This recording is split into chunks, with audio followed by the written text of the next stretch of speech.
All right, this is our podcast, and today we're going to be talking about our health and our physical health as well as our mental health, and what sleep as well as processed foods and your diet have to do with your health and how they play a role in your health. So, why don't you break down what processed foods are, and then I'll break down what sleep is. Okay, so basically for processed foods, there's different levels to it. There's unprocessed, which is basically whole foods that have no change to them. They're as close as natural as you can get. So this is like fruits, vegetables, fresh meat, eggs, things you'd find like the produce section. And then there's like minimally processed foods. So this is things that are, natural foods that have been changed a little bit with like additives. So like frozen fruit or vegetables, canned meat, things that just have, small additives, small changes done to them. And then there are ultra processed foods, which are like industrially changed, and they have chemicals and additives and just a bunch of junk added to them that make them super unhealthy. So it's like candy, chips, soda, cake, anything that's, traditionally unhealthy. Okay, yeah. And then for sleep is basically broken down into 4 different stages, and you start off with non-REM, which is non-rapid eye movement, and then you transition into REM, which is rapid eye movement sleep. And so basically, when you first fall asleep, you're in a light sleep, and these different stages are measured in brain waves. So you can kind of tell what stage you're in by the electrical waves in your brain. And so when you first fall asleep, you're in a lighter sleep where you still have a lot of brain activity and you're not really fully asleep. You kind of still hear what's going on around you. And then you transition into more of a deeper sleep, which is also kind of like a transitional phase where you can fall from a deep sleep to your second stage of non-REM, and then from this stage you could transition into REM, which is rapid eye movement, and that's more like dreaming. And what happens in your second stage of sleep too is you have more like pulsing electrical brain waves, and then this kind of like helps your brain process memories and process what's going on, what happened throughout the day. So your hypothalamus is kind of processing what happened to you throughout the day and solidifying your memories. And then from there you transition typically into a deeper sleep where your body is you have delta waves in your brain, which is a deep, like high pulse electrical brain wave. And what's happening is your brain's kind of not slowing down but having stronger brain waves, and you're in a deeper trance where you can't really be woken up as easily. And then when you do wake up, if you wake up in this stage, you'll typically be kind of foggy and not really know what's going on. You're not as aware because you're in such a deep sleep. And here your body's kind of refreshing itself, like your lymphatic system, which flushes out your brain and kind of cleanses your brain, is helping clean all the waste and product that's built up throughout the day in your brain. And this kind of helps your brain feel more refreshed when you wake up, as well as your body. Your immune system is working, you're kind of healing any wounds. And then after this, you'll fall into REM, which is more like you're dreaming and your rapid eye movement. So you can kind of see your eyes when they're closed, they're moving around. And right now, your body's going to be solidifying its memories and processing the emotions that you had throughout the day. Okay, yeah, and a lot of people don't know that. Like, they don't know there's different stages when you sleep. Everyone thinks it's just kind of one thing. Yeah, and part of that has to do with like your sleep in cycles. So when you're sleeping and you don't, let's say you lose an hour of sleep towards the end of your sleep, you're not getting as much REM sleep because your body kind of goes through cycles where in the beginning of the night you get a lot of deep sleep, and then towards the end of the night is when you get REM sleep. So let's say you lose a lot of sleep in the beginning of the night or at the end of the night, you're kind of missing out on different stages of your sleep. That's why it's important to get a full night, right? And not Exactly. just like certain parts. Okay. Yeah. So now that we've broken down what sleep and processed foods are, I feel like we should talk about what they have to do with your physical health. Yeah, because that's like the main thing here. There's like the obvious effects for processed foods on physical health, which is like weight gain and obesity. Most people know that. But let's just break that down more. But the reason that they cause weight gain and obesity is because of the excess calories, sugars, and fats that are found in them. You're not going to find, natural foods like fruits and vegetables and fresh meat that's going to have super high concentrations of calories and sugar and stuff. But in these foods, they add all these into them to make them taste better and to preserve them, which in turn adds a lot of that adds a lot of stuff into them that's gonna, cause problems. So I have this here from the National Library of Medicine.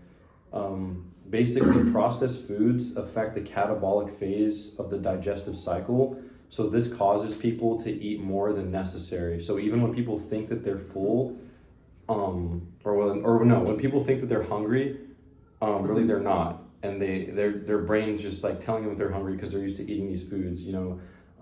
After they digest these processed foods, it can make them feel uncomfortable, making you want to like take a nap, go to sleep because it's you're not supposed to be eating it. It causes fatigue, it causes cramping, and just other issues. So, it kind of creates a cycle where, you eat this food and it's already bad for you to start with, and then it messes up your digestion. So it makes you want to eat more of it when you're really not even hungry anymore. Yeah.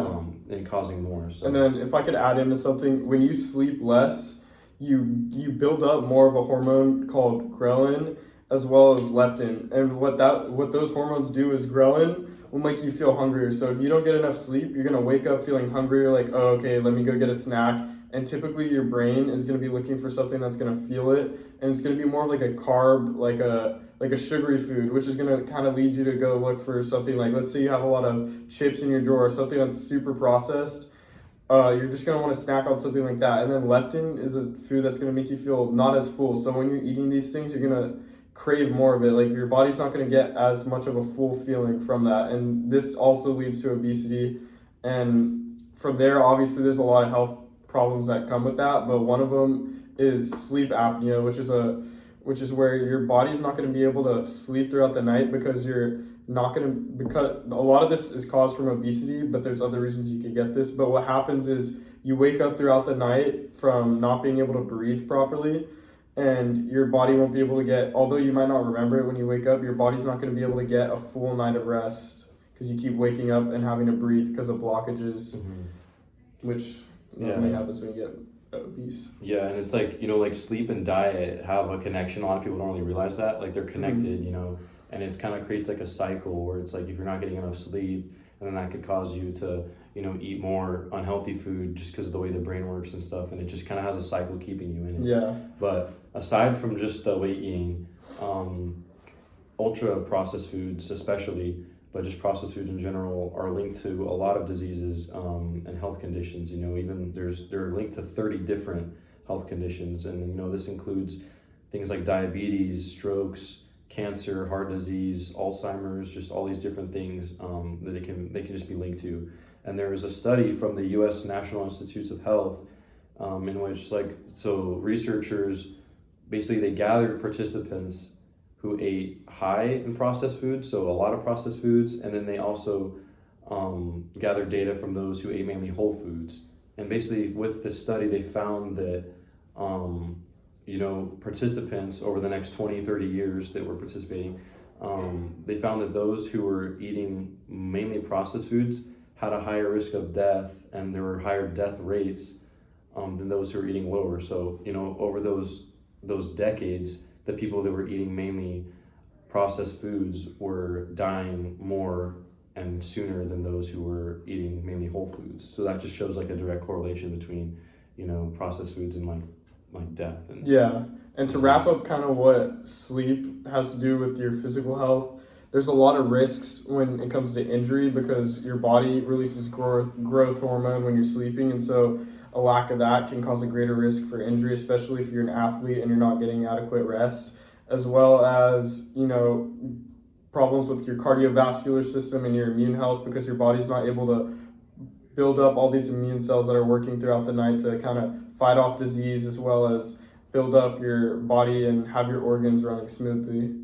But aside from physical health, a lot of people might not realize this, but sleep and your diet, as well as eating processed foods, play a big role in your mental health. And things like different disorders like depression and anxiety come along with not being able to get enough sleep and when you're sleep deprived.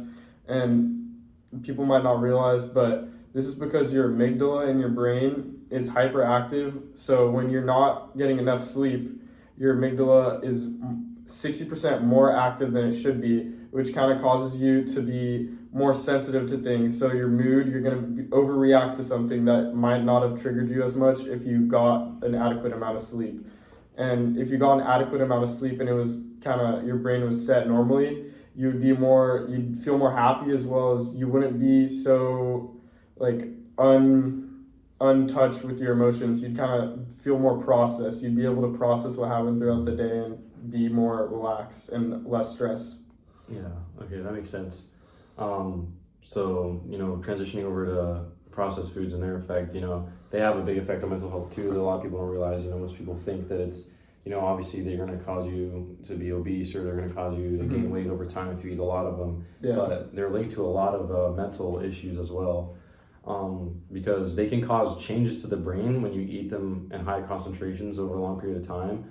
So this includes like cognitive decline. So bringing up another study, there was a study done back in December of 2022 in Brazil, where they had participants report their dietary habits from the past year, and then in those next few years they were evaluated by their performance on like these tests for like memory and like their executive function. And they found that those who were eating higher amounts of processed foods, they showed more cognitive decline in the tests than those who were eating mainly whole foods. So that just, again, it's in a direct correlation that shows, when you eat a lot of these foods, it has just an effect on your brain. It makes it run slower. It makes it harder to think, harder to memorize. And then also, like you said about anxiety and depression, processed foods are also linked to that.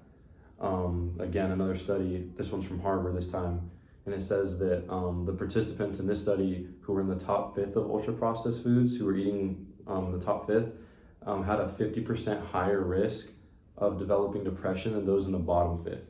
So, and that's a big number, 50%. Yeah, I feel like that's pretty significant. Yeah, it's pretty significant. So it just shows that it rewires your brain. It causes you, obviously to slow down and stuff, and it has a big effect on your mental health, and even that can be linked to your physical health. Like if you're struggling with obesity, if you're struggling with like heart disease or cancer, that's also going to have a direct effect on your mental health, because it's a struggle. But combined all together, it just creates like a whole plethora of like mental struggles. Yeah, and to touch on what you were talking about with cognitive decline, when you don't sleep enough and your brain isn't getting enough of that deep sleep that I was talking about earlier, your lymphatic system, which I already kind of addressed, it's not going to flush out those toxic waste products. And what scientists have found is that beta amyloid, a protein which is a waste product of your brain, builds up throughout the day. And when your brain doesn't get enough sleep to flush that out and kind of cleanse it, your body builds it up. And what happens is it affects your memory. And what people found is that people with Alzheimer's have a lot of this beta amyloid protein built up in their brain, and they've linked this to lack of sleep. And so what you can see is that when you're not sleeping enough and you're getting inadequate sleep, you're at a much higher risk of getting something like Alzheimer's, because sleep has such a crucial role in your memory and just like getting out those waste products. And beta amyloid is a protein that's highly linked to Alzheimer's and what happens when you're not getting enough sleep and not being able to flush out that toxic protein using the lymphatic system. Yeah. Okay, well, I think that kind of wraps up what we're talking about on, how they affect your health, but we just wanted to also give some tips on what you can do to, prioritize your health and be healthier, regarding these things. So I'll start off. So obviously, the most important thing is to eat mainly whole foods, and this doesn't mean you can't, enjoy a treat once in a while. You can't go get some ice cream, you can't have a slice of pizza. It's just when you're eating those things, for a majority of your meals, or if you're eating them a lot, over a significant period of time, they're going to see those effects. So, having a cheat meal or enjoying something on the weekend is fine, but the main thing is just to eat mainly whole foods, and you want to make sure you're just getting a lot of vitamins and minerals, because a lot of people, especially in America, aren't getting enough of the vitamins and minerals they need, and that, those also correlate directly to brain health and mental health, because definitely, like you need your vitamins and all these minerals, to function correctly. And if you don't have enough, it also just has health effects with it. It takes a toll on your body. And then obviously just don't eat too many calories, because you eat too much calories and then you're gonna be gaining weight. And I mean, you really just check this by just reading the labels of what you're eating, making sure that there aren't a bunch of different additives like sugars and fats, nitrates, colors, dyes, just extra stuff in there that doesn't need to be in there. So just read your labels, eat whole foods, enjoy a treat once in a while, but just don't overdo it. Yeah, and then for sleep, I mean, I feel like there's a lot of simple just tweaks you can make to your routine that can help you sleep better. And this can go from, not staring at a screen before you go to bed or not having bright lights go on before you go to bed, because this kind of messes with your circadian rhythms and it kind of stops your body from the melanin production, which helps you fall asleep and feel more relaxed, as well as avoiding a stressful environment, because when you're under stress, your body's not going to be able to relax and get into a sleepy state. And then another thing that people might not be aware of is you kind of want to be in a cool environment. I know people might think, oh, okay, I want to bundle up in these blankets and be somewhere where it's nice and warm, but really your body's going to feel a lot better and a lot more relaxed and fall asleep easier if you're in somewhere not cold but cool, somewhere that's going to cool your body down, because when you fall asleep, your body temperature is naturally going to drop, your heart rate's going to drop, things are going to kind of slow down and relax. And so a couple other things: when you're going throughout the day and you're super tired and exhausted, but you want to get a full night of rest, taking a nap, although it might seem like a short-term relief, is actually not as beneficial as it might seem, because that sleepy chemical that you're building, adenosine, throughout the day, you kind of build it up and you build up this sleep pressure. And then when you take a nap throughout the day, it's kind of like a valve and you're letting out all this sleepy pressure, where you want to build that up. That way, when you go to sleep during the night, you're going to get a good full rest of sleep. And those are just some tips I feel like are going to help you sleep better and get a full night's rest. I feel like that kind of wraps up what we were talking about and ways you can improve your health. So yeah, just prioritize your health, eat good, sleep good, and thank you for watching.